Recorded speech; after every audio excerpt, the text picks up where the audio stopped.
Hello and welcome back to the Cracking FAANG YouTube channel. Today we are solving a notoriously hard problem, 296, best meeting point. Given an m by n binary grid where 1 marks the home of a friend, return the minimum total travel distance. The total travel distance is the sum of the distances between the houses of the friends and the meeting point, and the distance is calculated using the Manhattan distance. Now, this is a hard level problem. If you're solving it, you should probably have some experience with Leetcode. So for that reason, I'm actually not going to go over the example because it's just waste of time to actually go over it. What I want to do is actually talk about the naive solution and the kind of optimal solution. And the reason I want to give the naive solution is because in the case that you actually don't know how to solve this one, or you don't understand the most optimal solution, then given that this is a hard question, usually the interviewer will be fine with the BFS approach, which is the naive. So the naive solution would be essentially, for each point in the grid, let us do a BFS to find the distance to each of the houses, right? And the reason we use BFS is, remember that in an undirected graph, BFS will actually give us the shortest path to a point. So that's why we use BFS. So basically, starting at, for example, here, let's calculate the distance to all of the ones. So we go 1 tile, 2 tile, 3 tile. Same here, 1 tile, 2 tile, 3 tile, and then 1 tile here. So the distance from this point is 7 to all of them. We can do this for every single row and column value in our grid, and then just basically take the minimum distance, minimum tile sum, and that is the answer, right? So unfortunately, because we have a m by n grid, and then we have to search for every single element in an m by n grid, we have to search potentially the entire grid in the case that the entire grid is actually ones, which means that we have to visit all m by n points, which means that this algorithm is actually going to be really shit, and it's m squared n squared, which is really, really bad, and we can improve on this. But again, the BFS is really easy to come up with. It's really easy to code because it's just a standard BFS. You just have to just loop through everything and kick off your BFS. So there's that problem. But if this is all you know, then it might be okay in an interview. You should probably talk about how you might improve it, but that's fine. Now what I want to do is actually go over the kind of GigaBrain Chad solution, which is actually really simple and really stupid that they would even have this as a problem. So let's kind of get rid of all this stuff and think about this. So if we have some points and we want to figure out, the shortest distance between that optimizes, right, the point that gives the minimum total travel distance, how might we do this, right? Now, you might be thinking, okay, well, what if we just find the middle point, right? What if we take the mean? But unfortunately, means are really bad because they are easily skewed by extreme values. So for example, if all of the ones are on the right side, then the mean will actually get dragged one way, and we don't want to do this. And this is where the stupid little hack of this question comes in, and this is where you realize that you can actually use a median. And let's think about why we can use a median, and let's look at a normal distribution to kind of illustrate our point. If you remember, in a normal distribution, or really any distribution, what does the median represent, right? So this is the median point. The median, by definition, by I guess like concrete mathematical statistical definition, is the point such that to the right of the median represents 50% of the data, and to the left of it represents 50% of the data, which means that this is the exact middle point such that 50% of the ones are to the left and 50% of them are on the right, which means that this is actually the exact middle. And for our problem is actually the point where that optimizes the minimum total travel distance, because it is the point that is actually equidistant from kind of both sides. If we look at it, unfortunately, this is a bit hard to implement when you have a 2D grid, right? If you have a 1D grid, it's really easy to find the median point. But how do we do this in a 2D grid? And really the algorithm is basically just going to be, oops, I lost my pen here. Instead of trying to work with a 2D grid, we're actually just going to transform all of the ones. We're going to take their location and build one master 1D grid. So this is point 0, 0, 0, 0, This is point. So this is, if this is row 0, so this is 0, 1, 2, 3, 4. So this is row 0, column 4.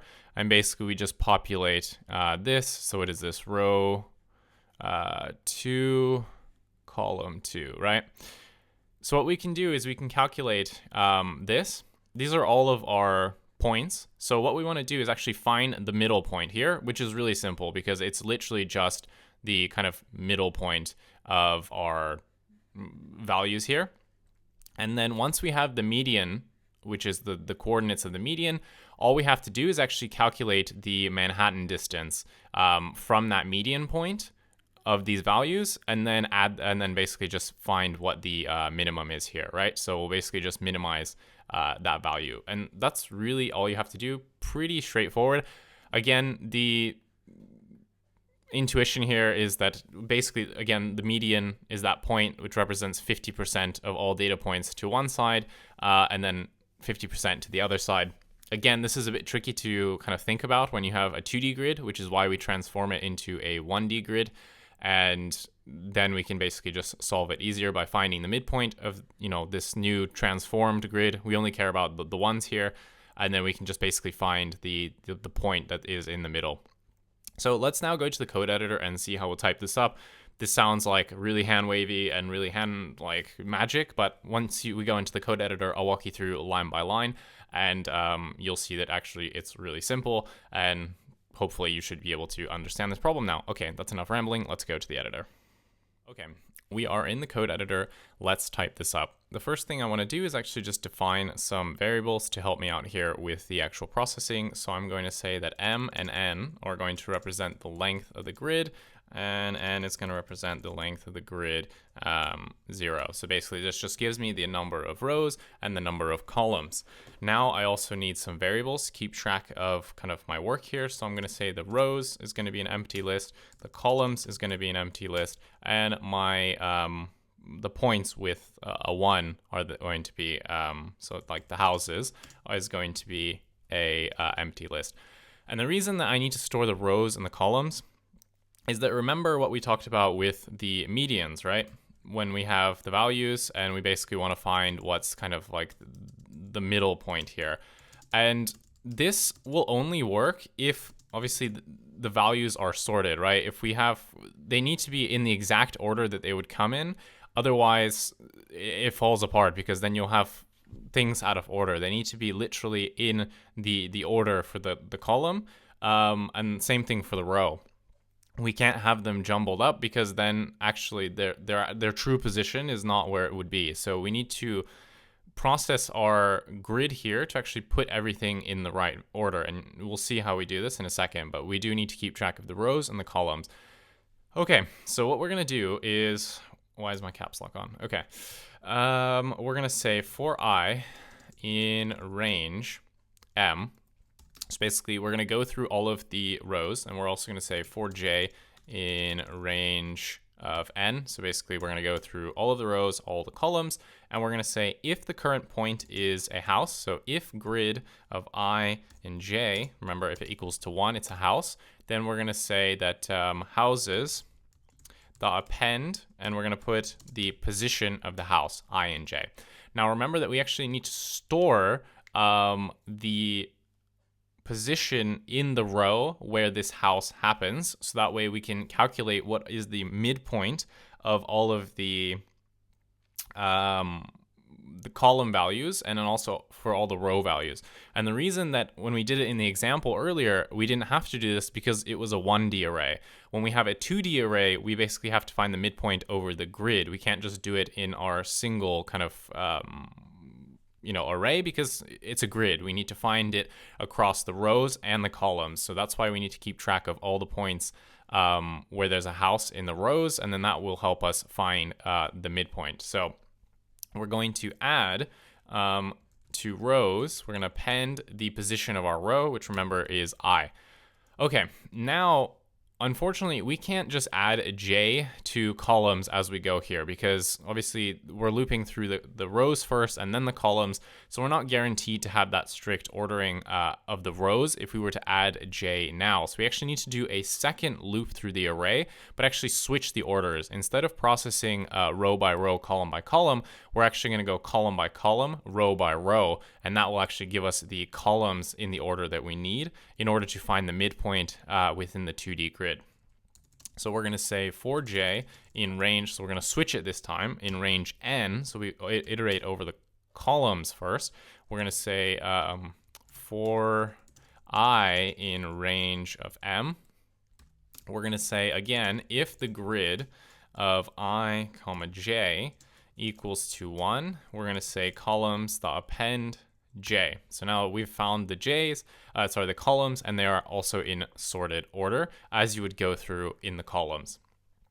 Okay, now that we've done this comes kind of the simple part. So we now need to find the median of all of the column and row positions. So how are we going to do that? Remember, the median is literally just the middle element here. And because everything is sorted, it's literally the element in the middle, right? So for example, if we have 1, 4, 5, 7, 8, 9, 10, how would you find the median here? Well, remember, the median is literally the element that's in the middle here. So that means that, okay, what is the median element? Well, there's 3 to the left of 7, and there's also 3 elements to the left of 7 on the right. So 7 is our median. And remember, this only works here because this is sorted, right? So that's the reason why we want the sort, because otherwise it would be jumbled up here. So, and let me just take a step back. And the reason we want it sorted is because if they're in the wrong position, then the distances that you calculate later, because we still need to calculate the Manhattan distance from all the points. And if it's not sorted, then obviously they're in the wrong position, and we'll actually calculate the wrong ordering here. So we need to make sure that our median is actually correct. So what we want to do now is we want to find the median of the rows. So remember that this is just rows, length of rows divided by 2. So basically just literally the median element in the middle element in the rows. We're going to do the same thing for the columns. So we're going to say the median column is going to be equal to columns, the length of the columns divided by 2. So now we have the median of the rows, we have the median of the columns. Now this is our most optimal point, but remember that we're not asked to find the most optimal point, we're actually asked to find the distance to the point. So we found the kind of median point, but we still need to calculate the distance, right? And we need to minimize this distance. So what we want to do is we basically just want to calculate the distance from each of the points to this median one, and whatever is the smallest distance to all of the points, then we essentially just want to return that. So how are we going to do this? Well, we basically need to calculate the sum of the distance from all the points to the median, right? So we already know that the median is the best point. Now all we have to do is just calculate the sum here. So we're going to say return the sum of what is the sum. We need to calculate the Manhattan distance. So how do we calculate Manhattan distance? If you recall from the description, if we pull it up, it is this formula. So the x of one point divided by minus the x of the other point, absolute value, plus the y of one point and then the y of the other point, absolute value, and then add those two together. So we basically just need to do that. So we're going to say that we're going to sum, and we're going to sum all these elements. So we're going to say the absolute value of point, I guess we'll just say house, because it's really a house here. So house 0, so house 0 is the x position, minus the median of the rows, plus the absolute value of house of 1, that's the y coordinate, minus the median of the columns for house in houses.